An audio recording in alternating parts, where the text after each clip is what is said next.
मी हा प्रवास बारीक दिसण्यासाठी मुळीच करत नाहीये. मग गेली अनेक वर्ष स्वतःसाठी वेळच काढला नाही. योगा शिकले पण स्वतःकडे पूर्ण दुर्लक्षच केलं. प्रिय सखी, गेल्या 25-26 वर्षांपासून मी माझ्या शरीराशी संबंधित काही अडचणींचा सामना करते आहे. म्हणूनच बारीक होण्यापेक्षा फिट होण्याला मी जास्त महत्त्व देते. मी माझ्या स्टुडंट्सलाही हेच सांगायचे की तुम्ही बाहेरून कसे दिसत आहात यापेक्षा जास्त तुम्ही आतून किती आनंदी आणि तंदुरुस्त आहात हे फार महत्त्वाचं आहे.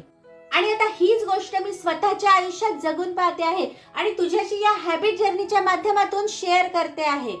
रोज अगदी थोडासा वेळ जरी काढला ना, 5 मिनिटं नाही तर 1 मिनिटं, अर्धा तास नाही तरी 10 मिनिटं पुरेसं आहे ग. एखादा दिवस चुकला ना तरी चालेल, पण सातत्य ठेवायचं. कारण केल्याने होत आहे रे, आधी केलेची पाहिजे.